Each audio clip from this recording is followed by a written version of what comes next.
I be so confused about some of this back and forth. I don't know what to do with myself. I am your girl, Talisa Rae. What's up? How you doing, Ray of Sunshines? We are reviewing The Real Housewives of Potomac, season number 3, episode number 13. Mime your own business.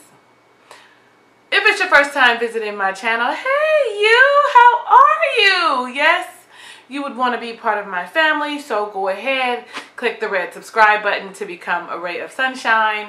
And everybody has that notification bell clicked, right? Right. So yeah, I know y'all side-eyeing me. I felt like I was 3 behind, but I guess I was only 2 behind.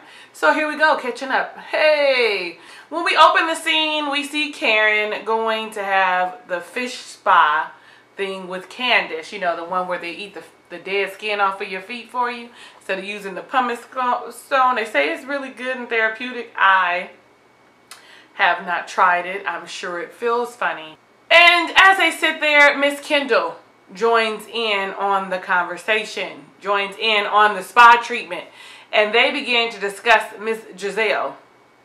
And I love that Candace was like, I'm gonna stay out the way. And that is really her theme. If you pay attention, she does not get in the middle of people's mess. She just listens to them and either agrees with the statement that they're saying or does not, or just stays all the way out the way. She kind of is like, let me not be in the middle of no mess because y'all messy as fuck. And then you got Miss Kendall over there. I'm not sure, is she now officially a friend of the Real Housewives of Potomac? Are they trying to secure her a space as a Real Housewife of Potomac? Does anyone have the deets? Let me know down below in the comments. And it's so funny, as she's talking, I'm all like, well, Giselle is kind of right. It's kind of mean, but she does look a little bit like a horse. I mean, everybody looks like an animal without this makeup. Baby, I'll remind you quite a bit of a raccoon, okay? So, yeah, or a panda, because, you know, I'm round and cuddly. As they're sitting there longer, Candace shares, you know, with Karen, the fight that happened with Chris. And Kendall, who knows nothing about her or the situation or how she feels about being called a diva princess or spoiled diva or spoiled princess, puts her 2 cents in and says, I haven't known you quite long, but it looks like it might be he hit the nail on the head. She doesn't understand how sensitive it is. And sometimes we need to just learn how to be quiet and be like, okay, I understand how you feel. Like, shut the fuck up. You have no clue. But Candace did handle herself well and was like, yeah, no, it's fine. So since Candace, let's talk about Candace. She didn't have much going on. Her and Chris, they went to the lawyer's office so that they could start discussing the prenup. Who's getting what and what's not getting taken and how we're going to go about doing it. Especially after that blowout last week. She felt like, I guess it's time to move forward. Because y'all remember she wasn't big on it when she first showed up in about episode 6. She wasn't big on the prenup. But now all of a sudden she all like, maybe I should, girl. So let's talk about Miss Monique.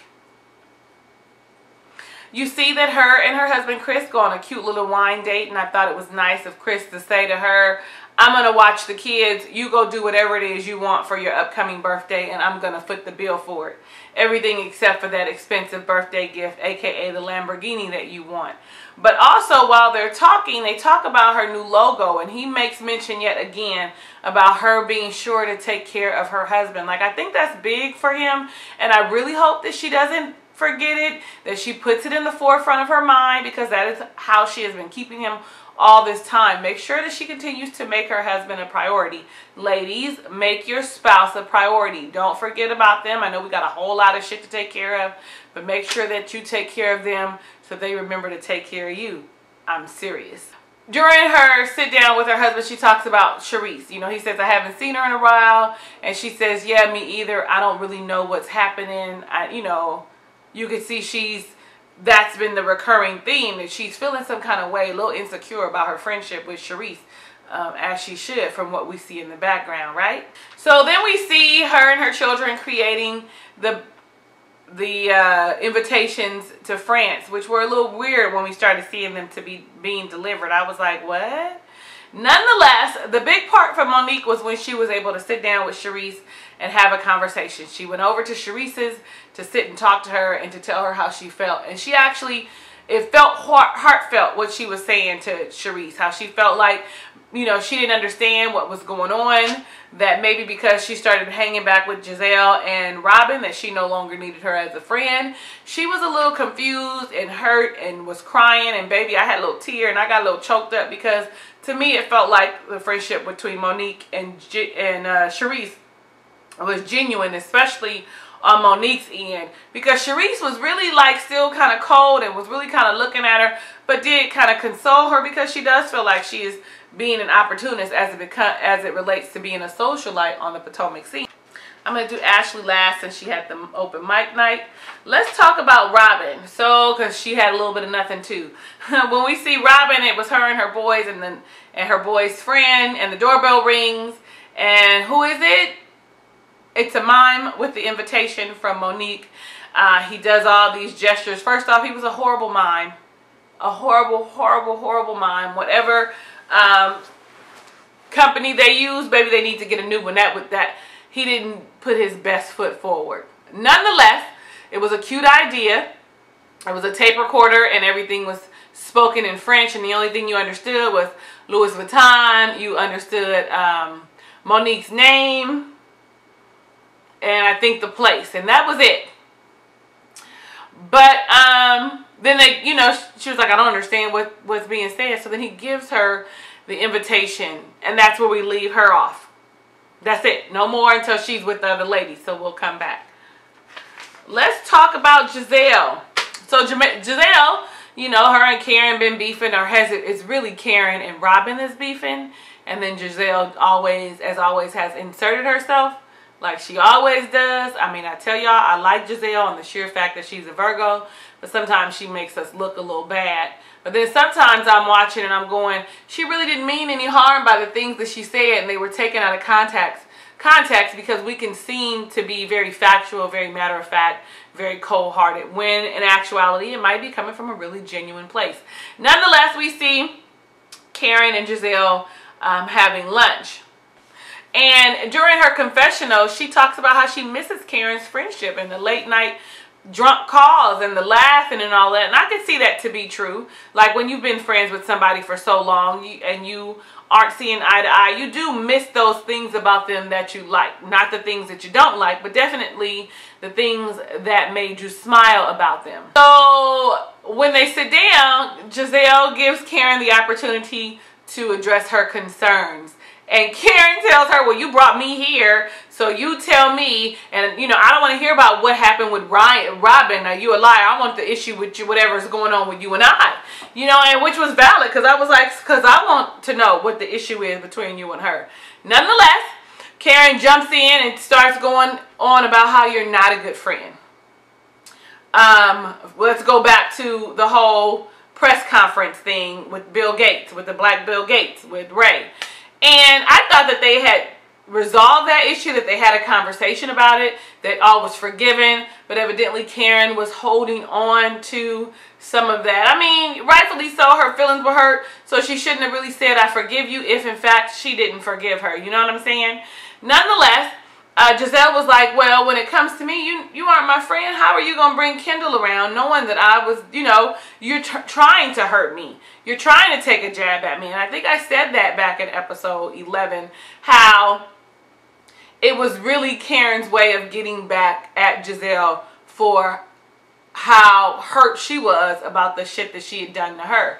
And then, you know, Karen talked about how Giselle and Robin had walked into her event, her charity event, and were loud and boisterous, and, you know, that wasn't the place or time. Now, I'm going to say this. That was not the place or time. I told y'all that in episode 11.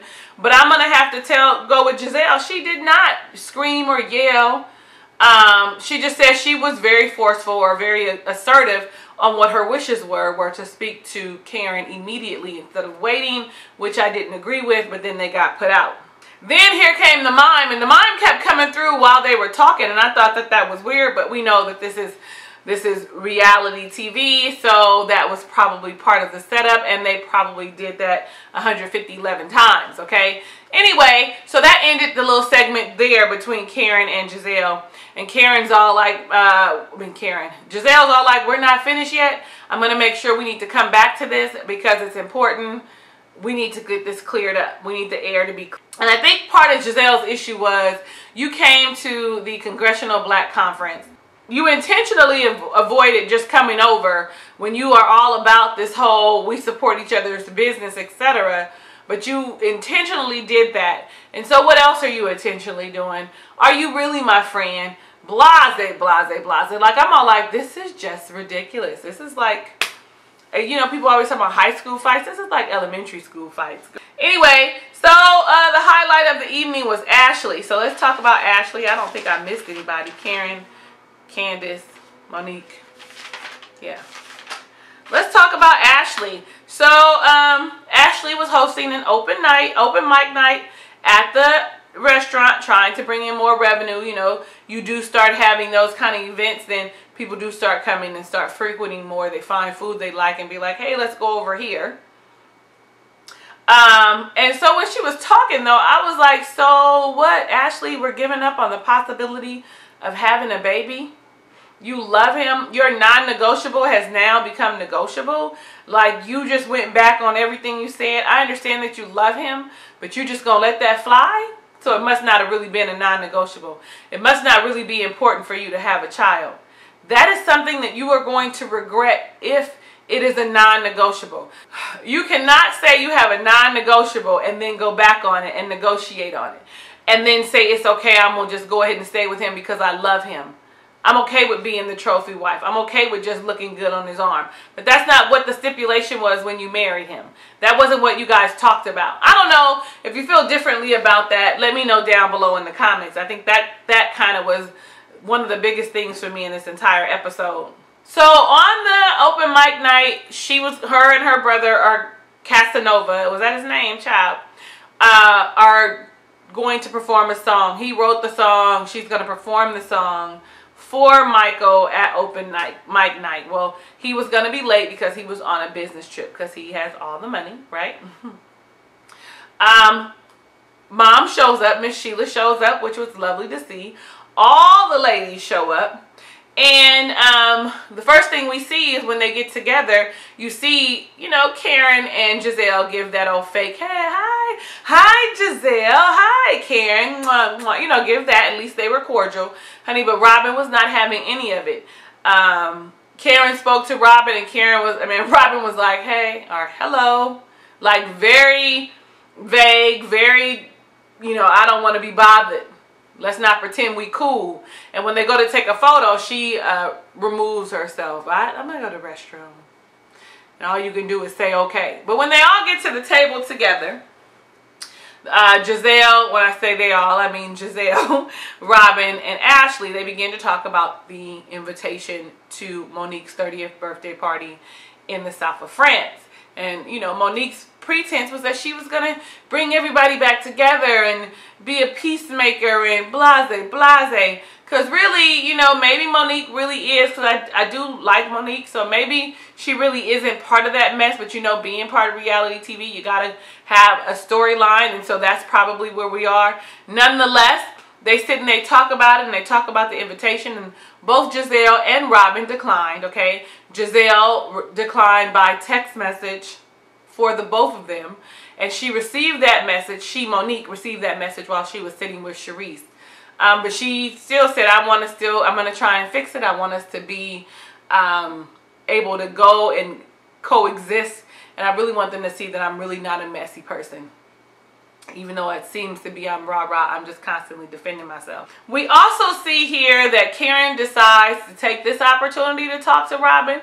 Y'all know how I feel about having big conversations, or conversations that mean something, in front of people like that. I don't think it's a good idea. So they end up going back and forth about nothing. You're a liar. You said yes and I meant yay. You know, listen. She didn't show up to the fucking thing. You know she didn't want to come. Let it be known and don't fucking invite her again. Let it be known. And if you want to invite her, invite her. I understand that you hurt, but you might be a little too sensitive on some of this shit. Anyway. So now the open mic night is going. How did you feel about open mic night? I thought, who are these people? Because this wasn't like a regular open mic where you're there and you sign up. This is like people that talent that they had booked ahead of time. Like maybe their agents or somebody had booked them to come and they have albums or whatever. No. And it's going to be a no for me too on Ashley singing. Maybe that wasn't the best song for her. But it's a no.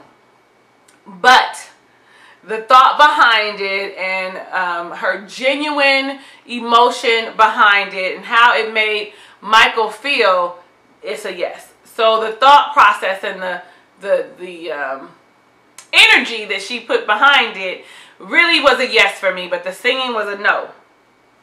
Anything else? Anything else? Anything else? Oh, how am I miss this? When Monique pulled Giselle to the side to have a conversation and Giselle's like, I don't know why you would invite me. You didn't even come say hi at the booth. Like, what the fuck are we doing? And Monique is like, well, listen, you didn't invite me. So why would I come over there? I didn't want to start no mess at no business event. And they both had valid points. And so they should have just agreed to disagree. At that point, Giselle was still saying, no, I'm not coming. But maybe if Robin comes, then we'll go and we'll do our own thing. Well, that's not what the birthday trip is about. It's about being together. So just go ahead and decline all the way together. Oh, and then she talks to Robin about it. And Robin and Giselle looks at Robin and says, if you go, I'm going to go and we can just do our own thing. And Robin's like, yeah, but you can see that Robin is really listening to what Monique has to say. I think Robin is a little more level-headed, and if you give a genuine apology and you really mean sincere and you're sincere about it, I really feel like she understands it a little more than Giselle. That kind of sums up this whole entire episode. Real quick, like, sort of, maybe I rambled a little bit. I am your girl, Talisa Rae. Thank you so much for watching my review of The Real Housewives of Potomac, season number 3, episode 13. Mind your own business. Hugs and kisses and lots of love. I'll see you on the next video.